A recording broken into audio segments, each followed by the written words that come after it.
Hi, I'm Lisa Lippincott, and I am here to talk about why loops end. Now, sometimes my titles need a little explanation. I don't think this one needs a lot. We write loops into our programs. We execute those loops. Sometimes those loops come to an end. Sometimes they come to an end for a reason. I'm going to talk about those reasons. So, jumping right in, why loops end, reason number one, the heat death of the universe. Computation, like so many other activities, increases the entropy of the universe. It consumes free energy that can do work and produces thermal energy that cannot do work. This process is irreversible. Left unchecked, execution of any loop will continue until there is not enough free energy in the universe to execute even a single instruction, and the loop will come to an end. So there's a reason why loops end. Let's see how that reason plays out in the context of code review. Our interlocutor asks us if a certain loop will ever end, and we say yes, and explain the whole thing about entropy and free energy and whatnot, which is a perfectly good reason, and yet it does not make him happy. Apparently, some reasons are more satisfying than others, and he should have used a better question to elicit a more satisfying answer. So we'll try again. Will the loop end for some non-cosmological reason? Okay, that's a little better. It's a little more specific. It's getting at the idea that we're not interested in a reason that is too big or too far away. The reasons we're generally interested in are near at hand and have to do with the code we write rather than what's going on in the rest of the universe. So try a third time. Will this loop end for some reason that is expressed on every code path that enters the loop, is complete before any part of the loop is repeated, and is not separated from the loop by a function interface? So this, much more specific, we are asking for the loop to be in our code, in a specific part of our code, and be executed, have execution pass through it at a particular time, or at least by a particular time limit. So we're being specific about where we want to see the reason. But I should explain about function interfaces. Today we're going to be working in a sort of theoretical extension to C++ in which we can write proofs when we understand why our code is correct so that we can convince others that our code is correct. And the key part of this is a function interface, which you can think of as a block of code that sits in between a function and its caller. And the caller is responsible for the part that happens before the implementation, and the implementation of the function is responsible for the stuff that happens after the implementation. But it sits in a header file where both sides are aware of what the function interface is and can use it in their reasoning. So preconditions on top, post conditions on the bottom. That's our function interface. And that's really the big extension we'll be seeing today. That, some assertions, a few other things, but that's all. So, returning to the question, we can call that a local reason, a reason that is set within the boundaries set by our function interfaces and happens before the loop. But in our executable code is a local reason. And so we might, under this demand, just put a big comment in our code explaining why the loop ends. But our interlocutor here is going to be a little more demanding. Can we write it in a way that our robot pal will understand? Can we write it formally in the structure of our code, in the executable part, not in some part that's just for people to read? Can we write a reason that is so clear a robot can understand it? That's our problem statement for today. Write the reason why loops end in a way that a robot, an algorithm, can understand it. And given what year it is, I should say, by an algorithm, I do not mean one of these fancy, highly trained cat recognizers that are all the rage. I mean a good old-fashioned algorithm that we keep simple, that we can understand what it's going to do, that we can agree upon and standardize so that we all have a very clear machine-supported, standard-supported idea of what a good reason for a loop to end is. And that's what I'm aiming for today. So what should our algorithm understand? What should our robot look at? We can ask.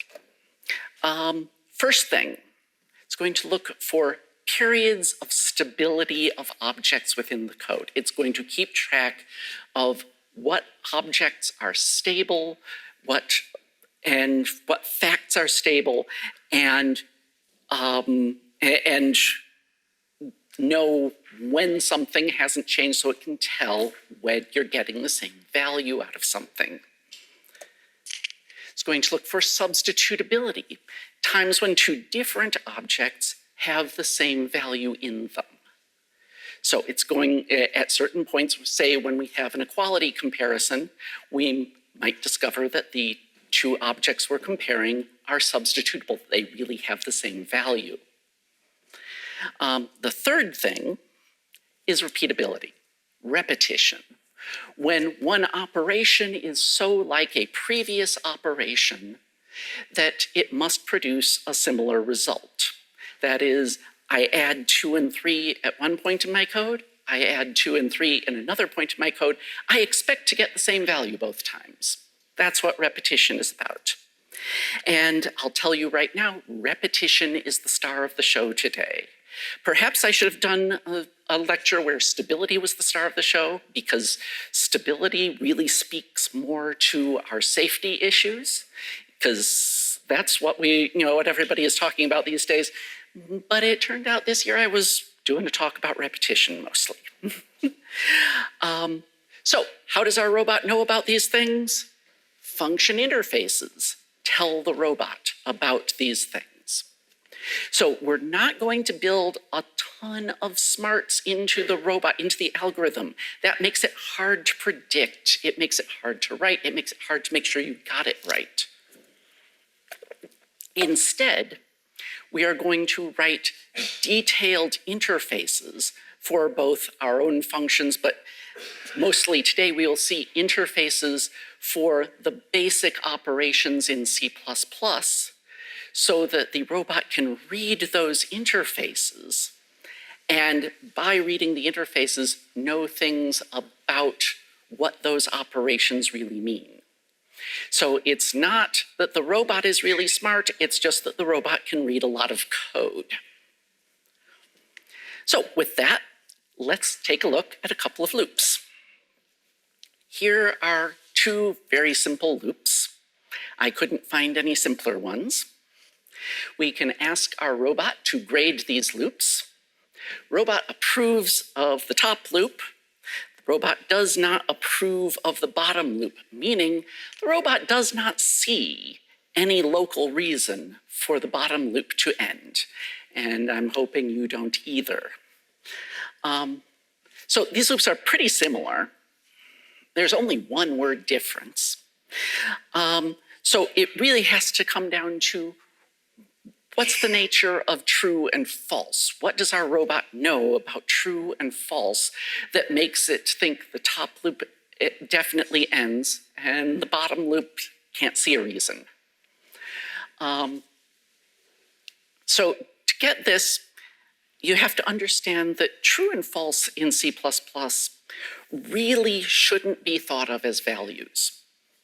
You should think of them as operations that initialize an object. They're like functions with no parameters that somehow we call without putting parentheses on it. So we can give them an interface, like a function has an interface. And here are the interfaces for true and false.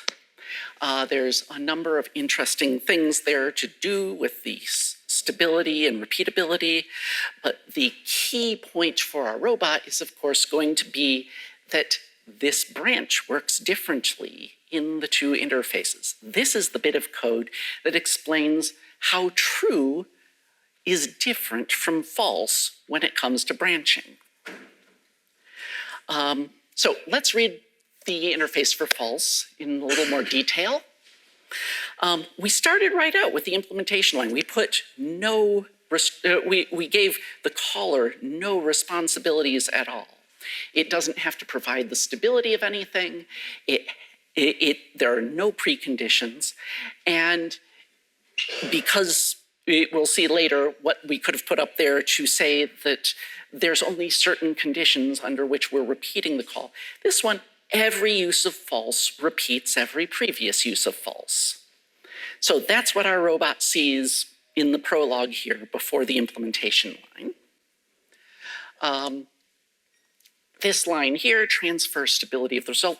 This is an operation that creates a new object, and it tells the caller that the object is stable, and in fact, gives the caller one end of a relationship here. The caller has a right to the stability of this object. If the object changes before the caller has given up the right, then somebody outside the caller has gone wrong. Next one. The result is discernible here as output. This is what the key to understanding repetition. This function promises that the value of the result will be the same every time it's used. So you repeat false, you get the same result value. And then, of course, this last bit, unreachable. The robot does know that unreachable is bad. That shouldn't happen. So the robot knows we're trying to avoid that undefined behavior. But here, it's in somebody else's post condition. If unreachable is actually reached in this post condition, it's not our fault. If something went wrong with the implementation of false, if unreachable was reached here. So this unreachable is undefined behavior, but it's undefined behavior that's somebody else's problem. It means our compiler was wrong, probably, or lightning struck the computer, or who knows, but not our fault. With that, we can come back to our code, and we can see that the branch in the loop in our code actually repeats this branch here. It's branching on the same value because the result was stable. And because it's branching on the same value, and our robot has figured out which way this branch must have gone, it knows which way the other one was, because branching on the same value is repeating the branches go in the same direction. So this right here is a proof that a loop ends, and we had to add nothing to our program to do it. This loop was so simple that a fairly simple algorithm, given good interfaces, could just pick up on the reason. So, one robot-approved loop. Let's make it a little harder. Here's another loop. While 0 is not equal to 0, why does our robot approve of this loop? Well, it's going to be looking into the interface for not equal when it walks through and finds not equal. And it's going to have some complicated stuff. It turns out the interface for not equal has more boilerplate. So let's go deeper in there. So right here, these two lines are about stability. The caller is responsible for the stability of A and B during the operation. So that's something that we're promising. It's like, yeah, we created those parameters. We're not going to touch them during this operation. The implementation also gives us a right of stability at the end. I should point out, there's another talk I did a few years ago, what neighborhoods owe to each other. I get into the mechanics of stability there. But here it's good to know that extend stability gives what I call, after legal terminology, an immunity to the dissolution of the stability right, as opposed to actually giving somebody the stability right. So it's not a transfer of right when I say extend stability. The caller still knows that it's stable. So that's the lines about stability. We have the discern is about repeatability here. If the caller repeats the values of the parameters, then the implementation will repeat the value of the results. That's all that's about. So pretty boilerplate stuff this is ordinary function stuff. But what we would like to do is add in a line here that says, if you're comparing the left-hand parameter to itself, you're going to get false. Problem is, that's recursive and not in a good way. So there's a trick. I've been using this trick for a few years now to break this sort of recursion. And here is the trick. We make another function, primitive not equal, very much like the first. And then we put in the interface of not equal, I always return the same value as primitive not equal. And if primitive not equal was given two values that match, then it would give me back false. So this is a little convoluted, but the robot can follow this sort of thing. That's just repeatability, stability, and substitutability, all of that, it can follow. It's kind of wasteful and kind of annoying, I think. Had to make a whole nother function just to get this. I don't really want another function. What I want is sort of two interfaces for the same function. A big helpful interface with all the bells and whistles, and a fairly minimal primitive interface that I can use when I need to avoid recursion stuff, when I don't want all that extra. So today I'm going to try out a new syntax that I've been playing with for doing this without a whole separate function. And that is a little shuffle of the code here. Here we will have the interface for not equal just says, okay, I'm going over to my primitive interface. And on the right here, we have the primitive interface with all that boilerplate stuff. And down below, we'll say, we're just going to use the primitive interface for this bit in the epilogue and claim that A not equal A would give me false, and this is not recursive now. A little weird. I'm not entirely happy with it, particularly the using bit, but this is what I'm going with today. Can make it a little better though. In the particular case where you would be calling yourself, we can say you get the using for free. We don't actually have to put that in when we're calling ourselves. We never want that recursion. So we'll make that implicit. And we can clean up the syntax some by shoving this in here as a block. Now we don't have to write two declarations. But this just means the same thing and is a little nicer to write. And one more thing that we can do to clean this up a lot is that is really boilerplate. in the primitive interface. A lot of functions follow this pattern of, well, the caller is responsible for keeping my const parameters stable, and the values that are coming in are what I'm going to base my result on, and I'm going to create a result object and give you the stability, and it will have a reliable value. So many functions are that way. So I'm just going to say that's the default. Much simpler interface. And we can then load up this extra space with other things we want to say about how not equal works. So this is a whole bunch of useful things to know about not equal, like comparing them in the opposite order would give me the same result. Or if we're not equal, then equal is going to give me false. That's a useful thing to know. We don't have to teach it to our robot, we can put it in the code. If we're not equal, then A less than B is the same as A less than or equal B. That's good to know. And if we're not equal, A is going to be equal to B. That's going to be good to know, and we'll get all the useful stuff that's in A equals B down there. So I'm going to say we should generally get substitutability when A is equal to B. That'll be in the interface for equal B. I won't show you that.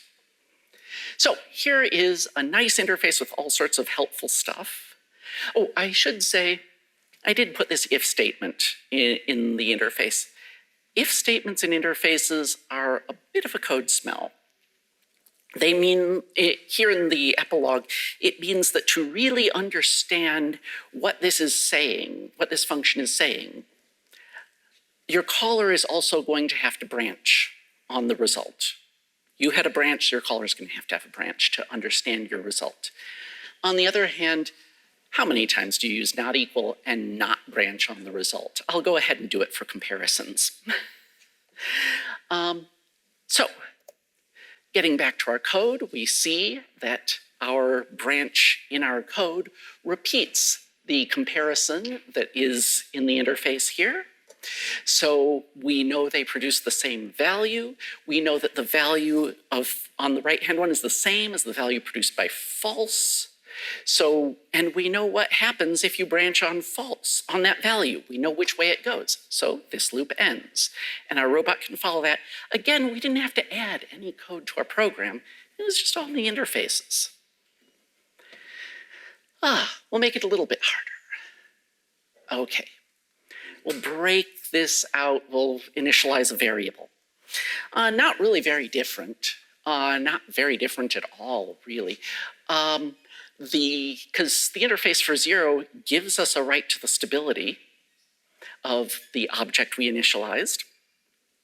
And we didn't give up that right, so we know it's stable. We know the robot can see we're comparing 0 to 0 here. Now, if we had incremented in between, we'll see later that in order to increment, you have to give up the right of stability because otherwise the implementation would be prevented from changing it. But we didn't do that here. We did the comparison before we incremented. Okay, let's make this one harder. What happens if we try counting from 0 to 1? Turns out, robot can see why that's going to be, that loop is going to end. What's it seeing that is going to help it figure out why that loop ends? Well, it's looking at the interface for ++, and you see here, transfer of stability. We had to give up the stability of I in order to increment. We did get new stability back. Also, a bit of substitutability here. That's for the aliasing of the result. You will notice we only got one right of stability, even though both A and result came back, because they're not different objects. We only got one right there. There's just two ways of referring to the same object. So only one right of stability came back.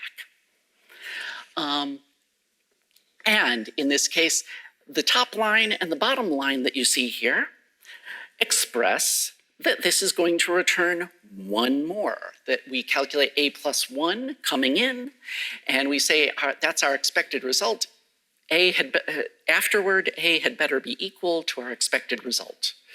So just basic stuff that we all know, but our robot didn't, so we put it in the interface, and now our robot knows it when it reads this interface. So it knows that the increment brought us to 0 plus 1,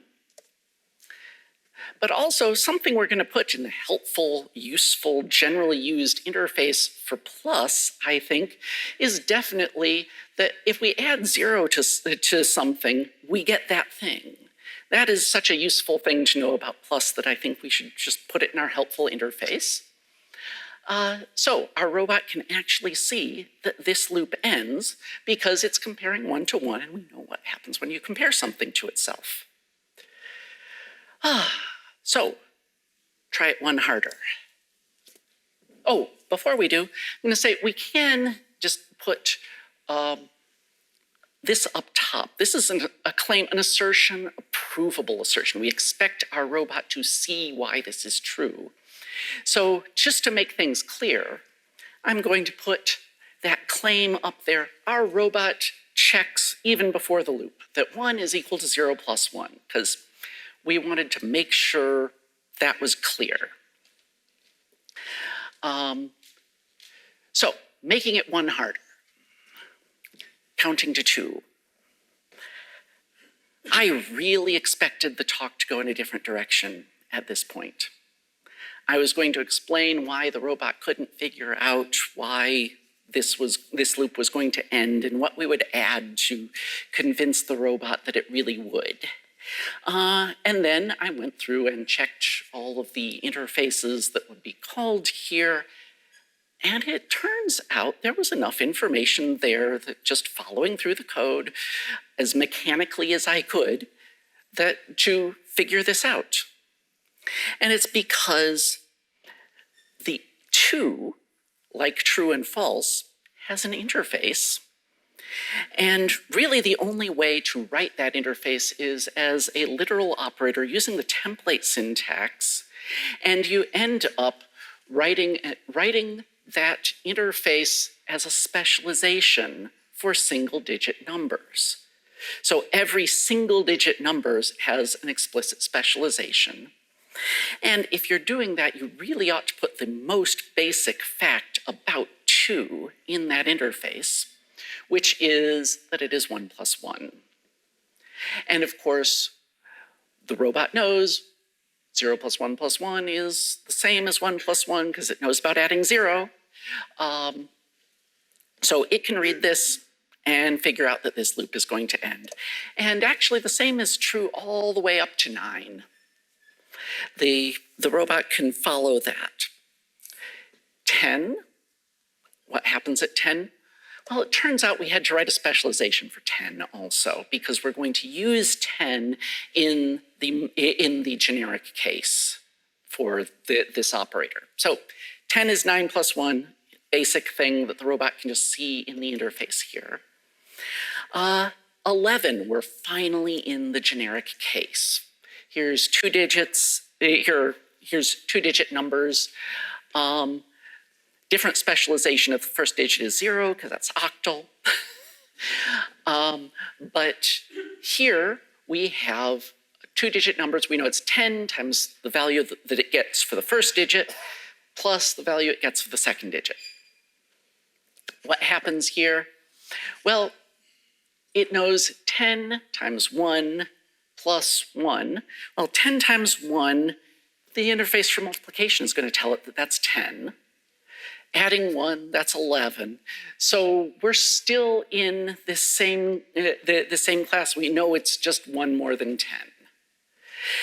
The whole process doesn't fail until we get to 12, because while the robot can see that 12 is 10 plus 2, there's nothing in any of the interfaces that I can see that would tell it that 10 plus 2 is 11 plus 1. So what do? We have run out. I will say it's a good thing we ran out, because if that had kept going, the robot would have been reading way too much code when we get to 6-digit numbers. But it runs out pretty soon after we hit 2-digit numbers. And we need now to actually say something in our program to convince the robot that this one is okay. And there is a simple change we can make.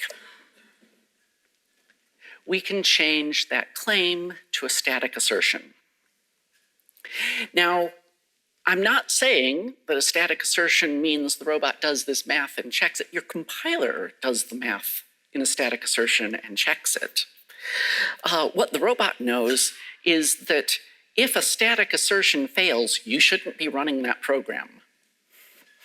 So this loop is never even going to be executed. It's not a problem. If 12 is not 0 plus all of those ones. But because it is, we get to execute the program, and the robot says, yes, this is okay for the reason listed above. It's just going through all of those additions again. And it knows after 12 additions there, it's reached 12, comparison gives you false, loop ends. So this, not really a sustainable way to go as the numbers get bigger. And there's another problem, which is sometimes you are in a position where we don't even know when we're programming it just what the numbers are going to be. This is the hard loop. This, in many ways, this is the universal case for the difficult loop. Here we have compared two integers, b and e. b is less than or equal to e, and I want to count from b to e. How do we know we can do that? What can we say to convince the robot here? And for this, we're going to have to turn to a little bit of theory. We're going to have to talk about loop variants. And I searched through my bookshelf for a good explanation of what a loop variant is, a nice pithy thing to put on a slide. And I am sad to say that the best thing I found was this. I think this speaks more to the condition of my bookcase than to the actual problem at hand. I need better books on this. So anyway, Bertrand Meyer, writing in Object-Oriented Software Construction in 1988, 35 years ago, says, a variant is an integer expression whose value is non-negative after loop initialization and is decreased by at least 1 for every execution of the loop body when the exit condition is not satisfied, but never becomes negative. So that's quite a mouthful. I'm going to try and reword this in a more pithy way. A loop variant is a non-negative integer expression decreased by execution of the loop body. That's what he was getting at. Now, as a and this is fairly standard. He was not the first by any means to say something like this, but it's where I found those words. Anyway, I think there is something wrong with this. Not mathematically wrong. It's mathematically, well, okay, we'll see about that. But this is 35 years ago. This is in an actual language, Eiffel, that has been very influential. And yet, languages just did not pick up on this. There is a problem with this idea, and I think it's not so much about the mathematics as the usability of this idea. I think that this is a difficult formulation to work with. But first I'm going to look at the mathematics of it. Now, a mathematician looking at this will very quickly tell you that what he really means is a natural number. All that business about not becoming negative goes away if you say we're just going to work with natural numbers. He probably didn't, because Eiffel didn't have a natural number type. But a better mathematician is going to say, it didn't really mean natural number either. A mathematician would use an ordinal in this case, in this situation. An ordinal is a kind of number that basically is there to govern the ending of mathematical recursions. That's what you do with ordinals for the most part. And so you could say, okay, maybe what you want is an ordinal there. But ordinals are a problem. There's too many of them. I would say there's an infinite number of ordinals. There isn't. There is no infinite number large enough to count all of the ordinals. There's a lot of ordinals. So it's really difficult to represent an ordinal in the type system of a real-life procedural language where every type has a finite number of values. If you're not aware of this, we don't program Turing machines when we're writing in a procedural language. Every type in our language has a finite number of values. So ordinal expression, not really what we want. In fact, but it is really the mathematical thing. But the problem is the expression part. It's a mathematical type, but it is not a real type in our computers. So we're down to it's something decreased by execution of the loop body. That's not quite good enough. There are things that you can decrease, forever and never run out of steam. There's something missing here, mathematical idea called well-foundedness. And the ordinals have it, the natural numbers have it, the non-negative integers have it. And well-foundedness is the property of running out, of being something that is eventually exhausted. And that is the key fact about ordinals, is if you keep decreasing them, you eventually run out and things stop. So we now have a loop variant is something consumed by execution of the loop body in a way that leads to its exhaustion. It's something that eventually runs out. We'll tidy that up a bit. Something consumed by execution of the loop body that in a way that leads to its exhaustion. That's kind of familiar. Free energy is a loop variant.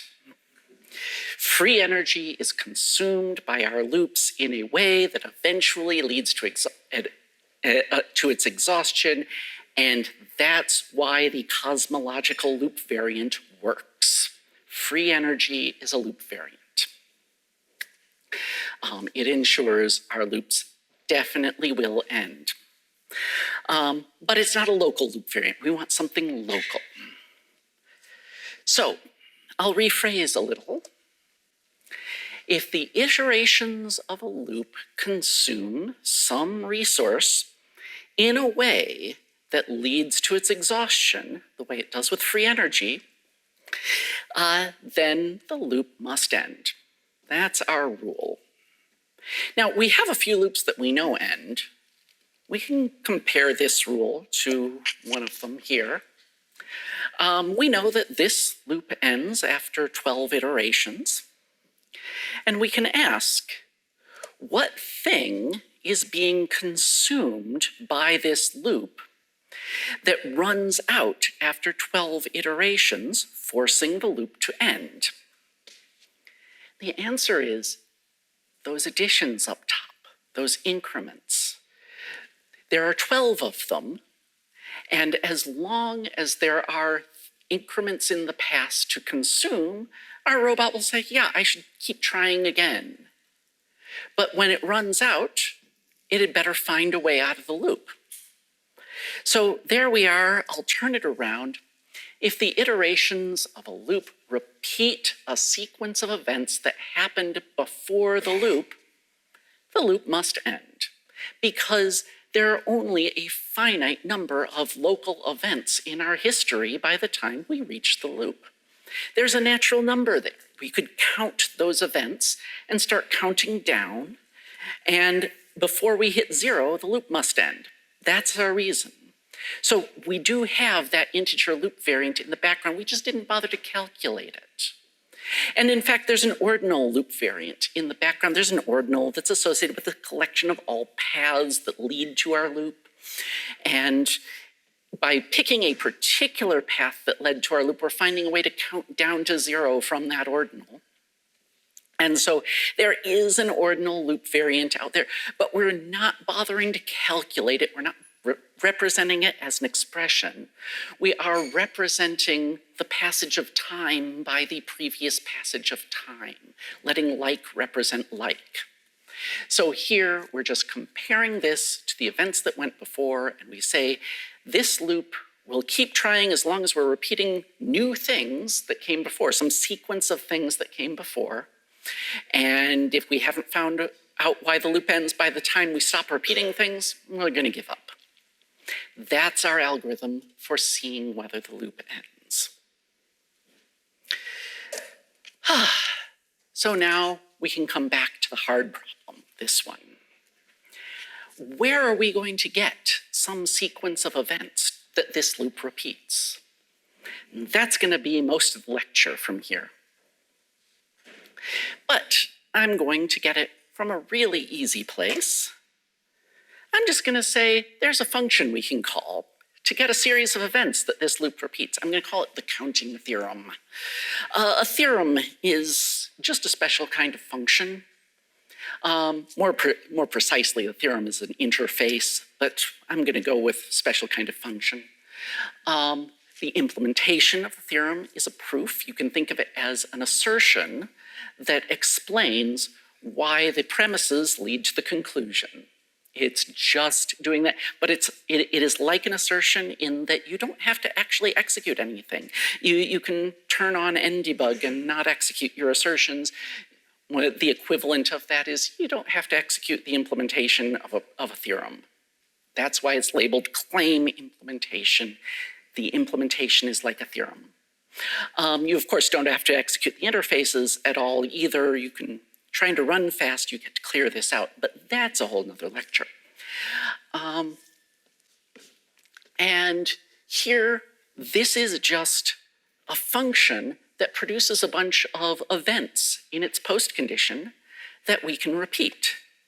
So what happens when we call it? Well, first thing, we make sure that the preconditions hold. The caller is responsible for this, but that's just a simple match. Comparison, we know that they're going to go the same way. So that's satisfied. The caller's the responsibility is discharged here. And then we can come down here and see that the events in our loop repeat the events in the post condition. The first comparison is going to be repeated. If the loop is entered, the first increment is going to be repeated, and that's going to set us up to repeat the second comparison, and so forth. So just by matching up code from these two loops, the robot can see that this loop is going to end. Of course, that was kind of a cheap way to do it.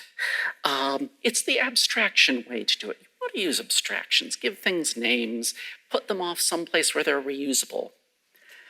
But we do have the question of, how do we implement that? How do we prove the counting theorem? Because the implementation of a theorem is a proof.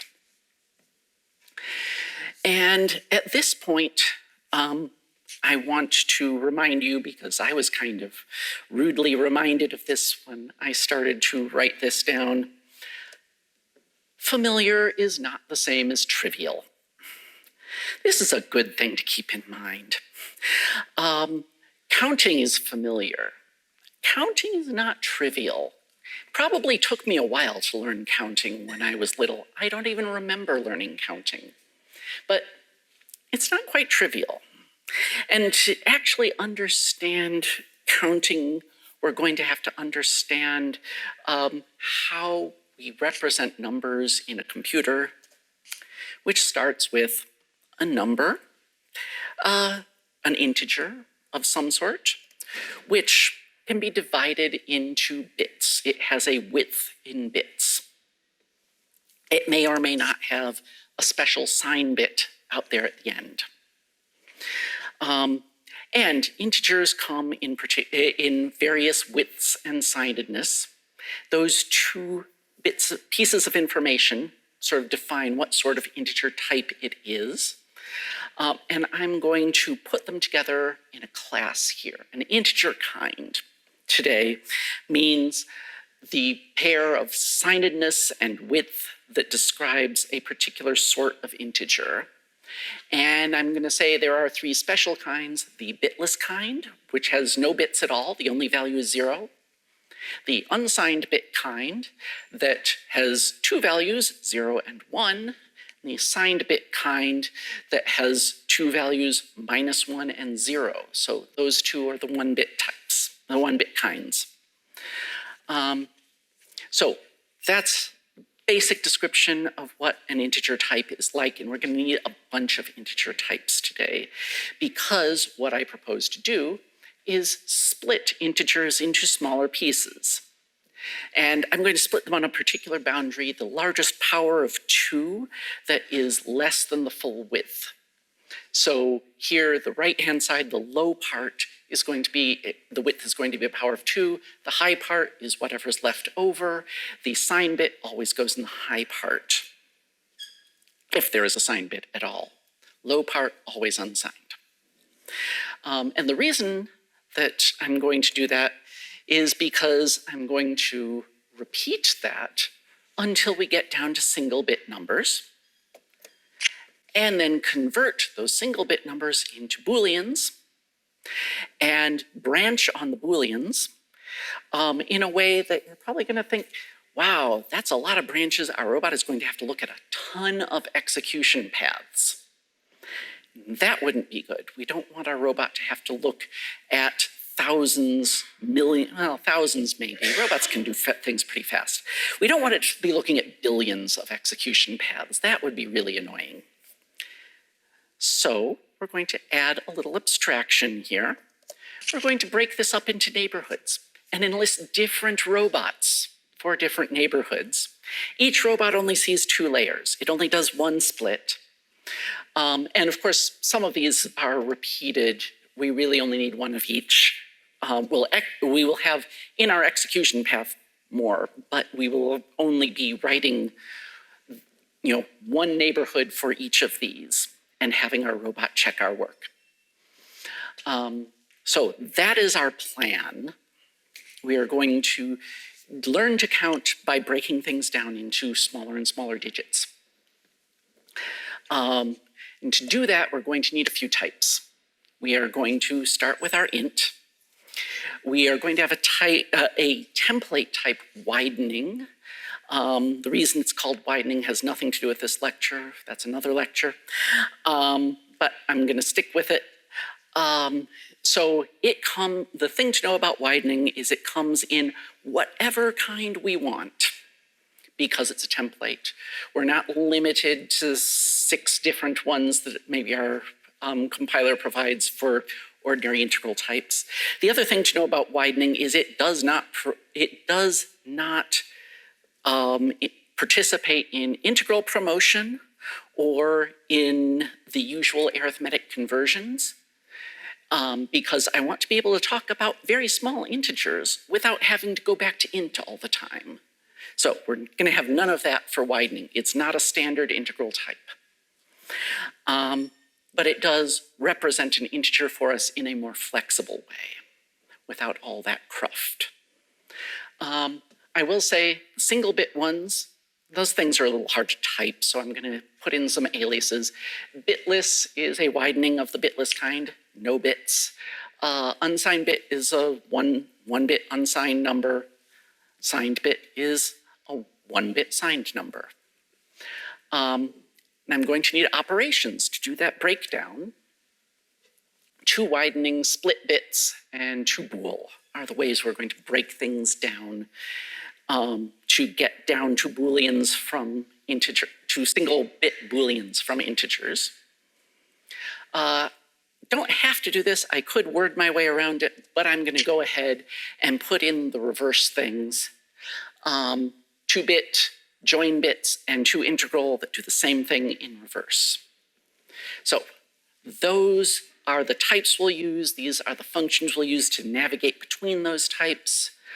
If you want to see more about these types, I gave a talk last year, Principia Mathematica, the foundations of arithmetic in C++. You can see why that type is called widening, and I think it's a good talk. You should watch it. So we do need to know a few things about those functions. There are a few rules that we're going to express in their interfaces. First rule is that if we take a number and we go take it to widening or from widening or the other way around, if we go around the circle here, we end up with the same value we started with. And we can express that directly in our interfaces using that primitive interface trick. You just say, yeah, after you have gone to integral, if you do to widening, you end up back where you started. And the same thing down here. So this circle doesn't matter where you start, you go around it, you end up with the value you started with. We also have the triangle for our comparisons. So you have two numbers, you can either compare them and get a result that way, or you can convert them and then compare them. You get the same result either way.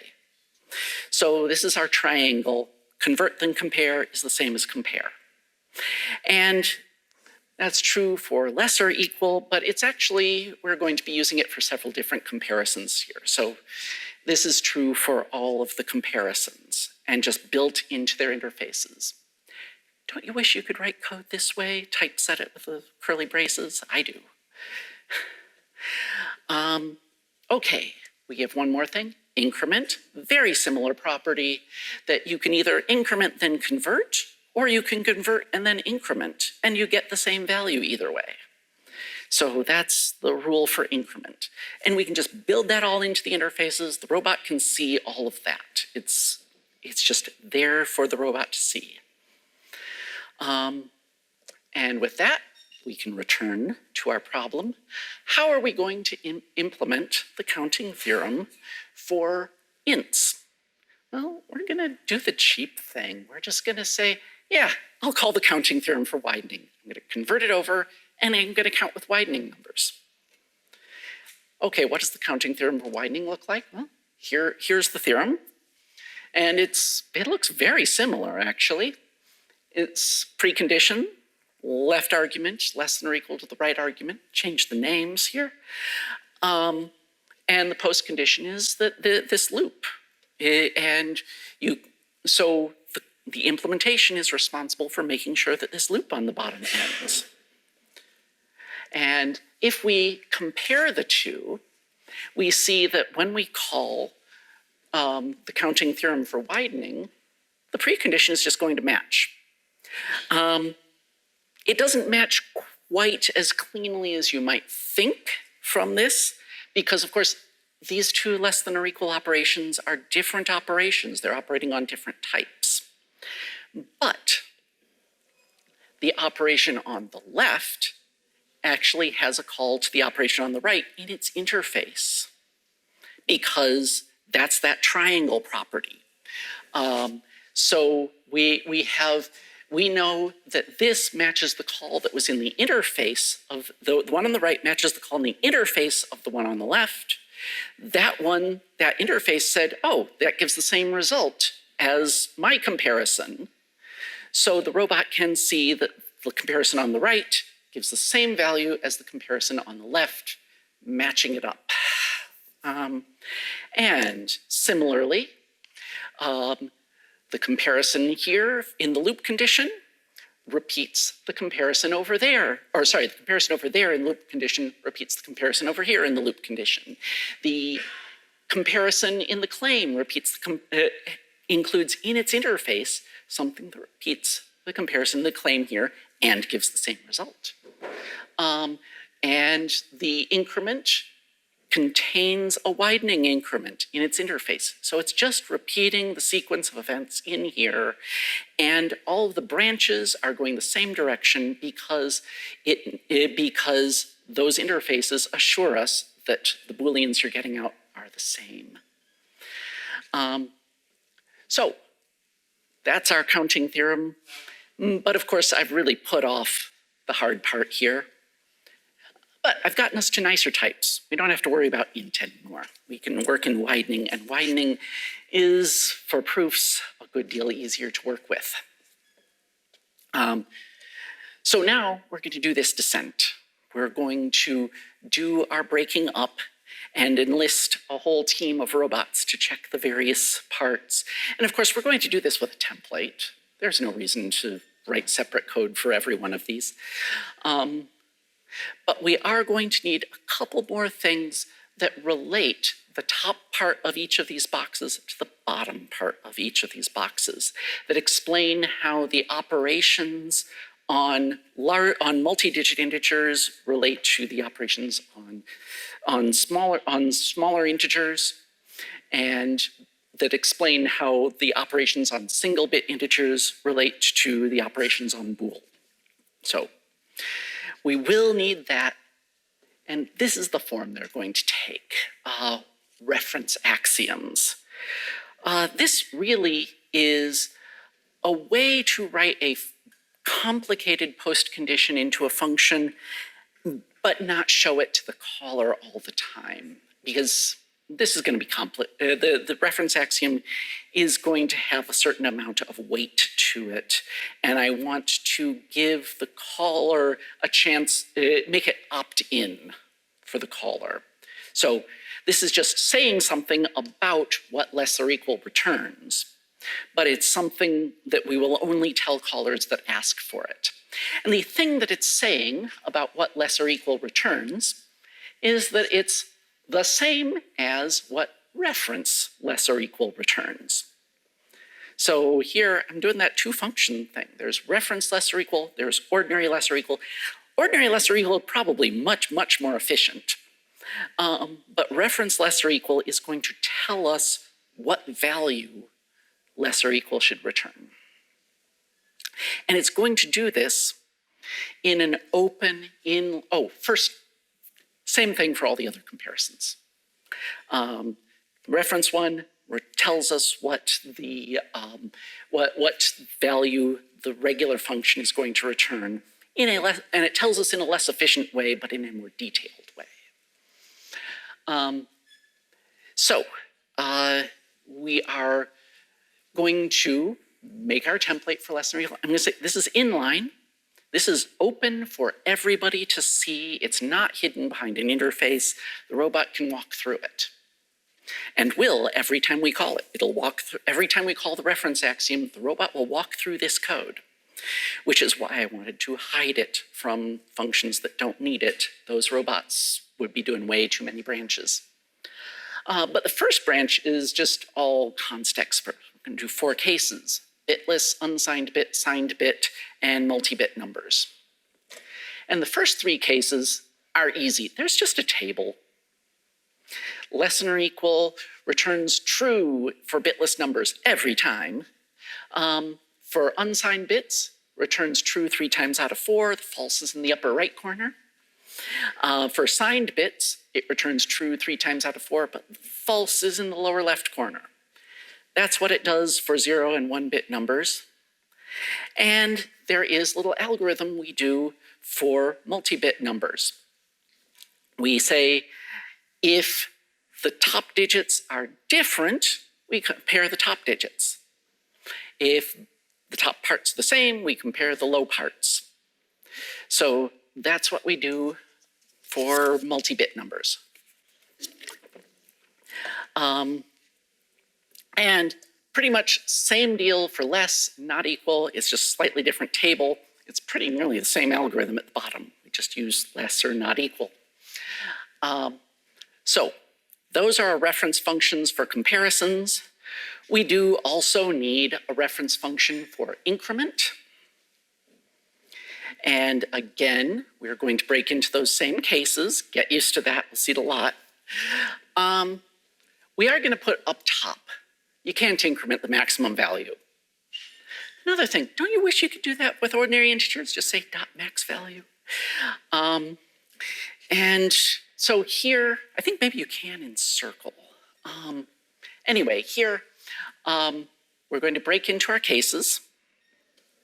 And again, it's pretty much a table for the three simple cases. You can't increment a bitless number at all. If you successfully increment an unsigned bit, you get 1. If you successfully increment a signed bit, you get 0. That's just all there is to that. And for multiple bits, we split it into pieces. If the low digit is not at its maximum value, then we just use we just increment it and use that. Use the same high digit. If it was at maximum value, we increment the high digit and use the minimum value for the low digit. So that's, this should be fairly familiar to you. This is how you increment a 2-digit number. So we can come back to our problem having built our tools. And how are we going to implement the counting theorem? We're going to do it in 4 cases. Again, bitless, unsigned bit, signed bit, and multiple bits. So, the bitless case, what can we write here? Well, we can call the reference not equal axiom on our 2 parameters. And that makes the robot walk through this table, except not all of it because it's an if const expr table. It's only going to walk through the bitless part of that table. It's going to walk through this. And the robot sees that not equal is just going to return false. And we can make a copy of that. This is more for our benefit than the robot's, but we can say, yeah, now the robot can see that we want to check. The robot can see that AB not equal CD is false. And then if we compare that to our post condition, which I'm going to write on the right because I was getting confused about left and right here, we see, yeah, the branch in our post condition just repeats that branch that is in the post condition of false. This loop exits. We're done. Okay, unsigned bit. Now, the hard part about 1-bit counting is really what happens when you're counting different numbers. If the 2 numbers are the same, we know what happens if the 2 numbers are the same. So we're going to go to that case directly. We'll call the reference less or equal axiom, make the robot walk through this table. But you remember our precondition was that less or equal was true. We claimed that AB was less than or equal to CD. So the robot knows at this point that we are not in the upper right corner. It knows that either AB is 0 or CD is 1. Then we're going to call the not equal axiom. And here, again, the robot knows that not equal returned true because we took the branch in that direction. So the robot not only knows that we're not in the upper right corner of the table, but that that we are definitely in the lower left corner of the table. So at this point, yeah, AB is 0 and CD is 1 if we have reached this point in the code. And now we'll call the reference less axiom. And we know we're in the lower left corner. AB is less than CD. And then we're going to call the reference increment axiom. And we can say, yeah, if we make a copy of AB and increment it, then we're getting 1. And because we're getting 1, 1 not equal 1 is going to be false. And we know that the answer for the comparison is going to be false.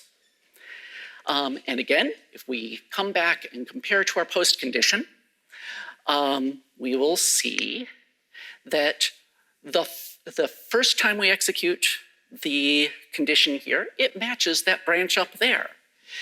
First, and then the claim is going to match, if we don't exit right away, the claim is going to match the claim over there, and the increment is going to match the increment over there, and the next test of the loop condition is going to match the not equal over there. It's going to be false. We're definitely exiting. So this loop definitely exits for 1-bit unsigned numbers. Okay, 1-bit signed numbers. Very similar. I'll throw in a puzzle for people, medium difficulty, I think. What did I do to make -1 underscore signed bit actually produce a signed bit with value -1? It's a little tricky. That's just a puzzle to take home with you. But in this case, we're going to walk through these tables. We're going to see that we are in the upper right corner this time, and that the increment is giving us 0. So that's what's going on here. We compare to our post condition, same deal. The comparisons match the comparisons, the claim matches the claim, the increment matches the increment. We come around to another comparison and we're out. So counting with 1-bit signed numbers also works. Now the hard part. I want to count from AB to CD. For multiple bit numbers, you've probably seen something like this sometime in the past. First thing we're going to do is split them into separate digits, and then we are going to generate all of these intermediate pairs of digits until we get to C and D. And we can write code to do that. Going down a column, we are just incrementing y, our second digit, until it gets to its maximum value. Last column's a little bit different. We increment y until it gets to D. So that's how we go down a column. What do we do in between columns? We increment x and set y to its minimum value. So that's how we're going to generate enough events. We're going to do it with nested loops this way. We're going to say, while x is not equal to c, and then we're going to count up to the maximum value and increment x, set y the minimum value, try again. And then there's this little tail bit at the end to get that partial column at the end. And that's the frame for our proof. This is how we're going to count. But we're not quite done yet for a couple of reasons. One reason is that now we have 3 problems. How do these loops end? We have to explain to our robot these 3 loops. But we have a tool for this. We can use the counting theorem. Not a recursive call, by the way. That's important. This is a call to a different specialization of the same template. It's actually always calling a different one, and then eventually it gets down to 1-bit numbers and you're done.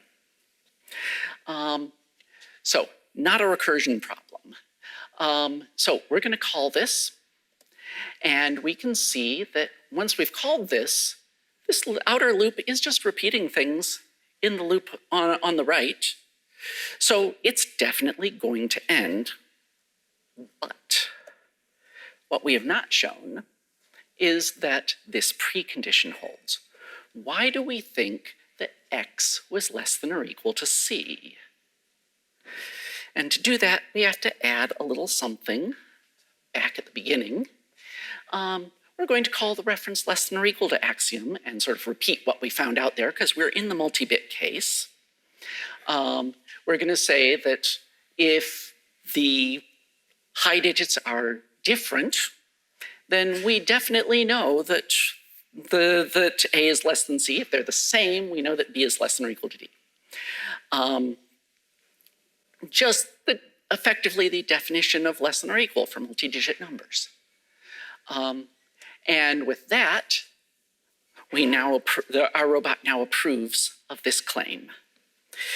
So 2 loops to go. What's happening in the second one here? Again, the events on the right, the loop on the left repeats the events on the right. So we know that the loop is going to end as long as we satisfy the precondition of this theorem. But I'm going to say less than or equal is going to give us the helpful fact that it's always true when the right-hand side is at its maximum value when you're comparing two things of the same type. So I'm going to say, yeah, that wasn't hard for the robot to figure out. Last one, same deal. Events on the left, repeat the events that happened on the right. The events on the right, not our problem. That's for a different robot. And this precondition, okay, this one is a little tricky. The robot had two paths to get here. On one of the paths, A was equal to C. We started out with the high digits the same. If we did that, we know that B was less than or equal to D because the reference less than or equal told us. Otherwise, we have gone through the loop at least once, and every iteration of the loop ends with y set to the minimum value of D. So at this point, y is always less than or equal to D. A little complicated, but the robot is following the paths through our code and can find, yeah, it works on both ways. Okay. That's the frame for our proof. The loops are taken care of now. This is how we're going to generate the events. But we need to generate these specific events that are matched by this loop, and we haven't done that yet. So we're going to do a little refactoring. And here is a very handy refactoring trick. If you don't know this refactoring trick, you learned something today. We're going to pull out these bits, the increment bits here, and we're going to wrap them in a lambda so that we can give them a name. And instead of doing those things directly, we're going to call them by name. Advance y is increment y. Advance x is increment x and set y to the minimum value. When you do this trick, first thing you should do is put in assertions that express the situation under which you should use either one of them. So you should only use advance y when y is not equal to the maximum value. You should only use advance x when y is at its maximum value. So there's our refactoring trick. We will use it again. We're going to pull out these comparisons of y to various things. Give them names. Y is not max, y is not d. Use those names. And again, we want to put in assertions that say we're using in the right place. We compare against the maximum value for y when x is not equal to c. We compare against d when x is equal to c. So there's a little refactoring. Now we'll take advantage of our refactoring. We're going to come back to the beginning and create one more variable, xy. And we're going to set it to AB. So xy is x and y put together. But it's of the full width type. And we're going to keep them in sync as we go and explain to the robot that we're keeping them in sync. So every time we advance y or advance x, we also call the reference increment axiom on xy so that the robot understands what incrementing is for it. And then we increment it, and the robot can see that, yes, we have kept them in sync. xy is just x and y joined together. And then we're going to do something in the comparisons that looks at xy. We're going to make a prediction about what will happen if we compare xy to cd here in the comparisons for y. So each time we compare y, we make a prediction about comparing xy to cd. On the left, we say, oh, xy is definitely not going to be equal to cd. We called the reference not equal axiom. The robot can see why that's true. It's because x is not equal to c, so xy definitely not equal to cd. On the right, we're doing this when x is equal to c. So the robot, we call the reference axiom. The robot can see that Comparing y to d gives the same answer as comparing xy to cd. So our robot can follow xy through here and predict something about these comparisons. And now if we come back here, events in this loop on the right are repeating events that happened in the implementation of our theorem. So here, each comparison is repeating a comparison that happened either in y is not max or y is not d. And each increment is repeating an increment that happened either in advance y or advance x. And yes, there are a bunch of paths. It might be one or the other, but there aren't that many paths. The robot can check them. Now, that's the reason why this loop ends. We have a proof that this loop ends. I do owe you, of course, this bit of the post-condition. Oh, I put in a little extra in this theorem that we're going to show that everything in between is less than CD. That's a good thing to know. What are we going to do to get that into our theorem? Well, you know the drill now. We're going to refactor a bit. Well, first we're going to put in some reasons. It's going to be because x is less than c up top. It's going to be because y is less than d down below. We're going to refactor that out. So x is below c, y is below d. We're going to use those names. We're going to put in the assertions for using them in the right place. X is not equal to c is when we compare x to c, and when x is equal to c, we compare y to d, because that's how you compare two-digit numbers. And then we're going to call the reference axioms and make a prediction about the result of comparing xy to cd. And in both cases, it's going to be the same answer. And because it's the same answer, we can come back here and we say, yeah, this claim is always repeating a claim that is in one of those three places. And that claim was true, so this claim is true. And that is the proof of the theorem. So there you go. You've seen a fairly complicated proof of why a loop ends. This is why a counting loop ends. And if you go back to Bertrand Meyer, and before Bertrand Meyer, honestly, I shouldn't give him too much credit. If you go back there, you'll see, yeah, you know, every loop could be phrased as ending because a counting loop ends. This is, in some sense, the universal case. It's just annoying to have to calculate it that way. So I don't recommend doing that all the time, but if you had to, you could have. So the next time you are asked in code review, will this loop ever end?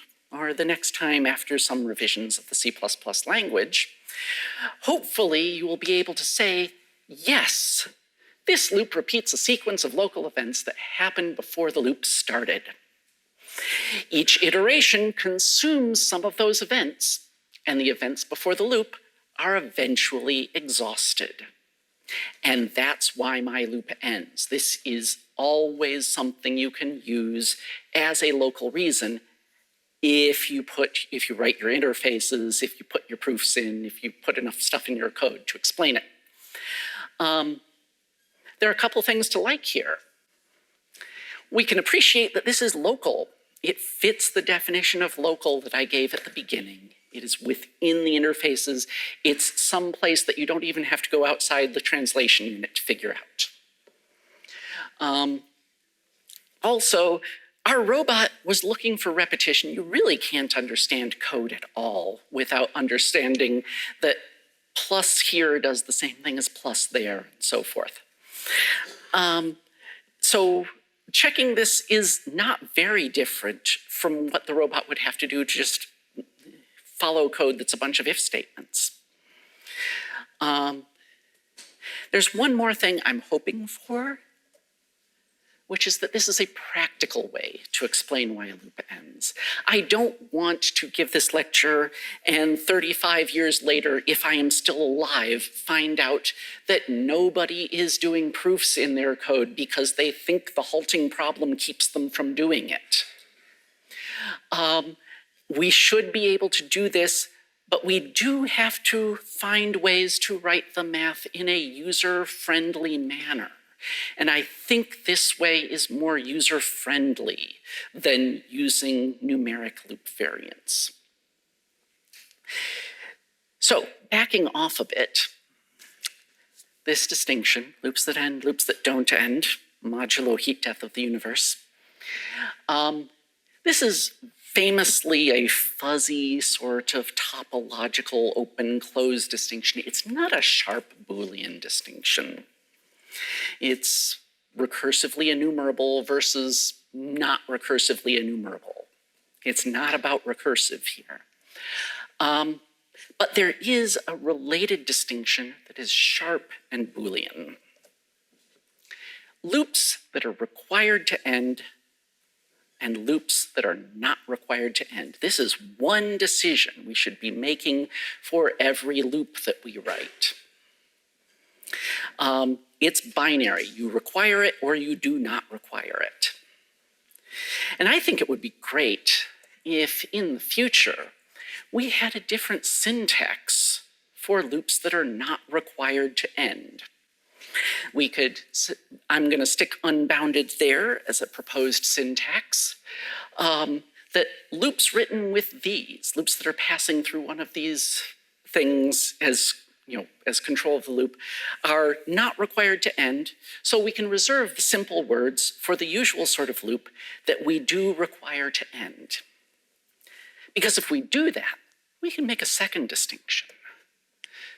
We can distinguish loops that are required to end and have a clearly explained local reason to end from loops that are required to end but have no clearly explained local reason to end. And our robot can help us make that distinction. Now, do we need a new syntax for this category in the middle? I would say, no, we don't, because we shouldn't be writing those loops. If you require a loop to end, you require a reason for it to end, and that reason should be expressed locally and clearly.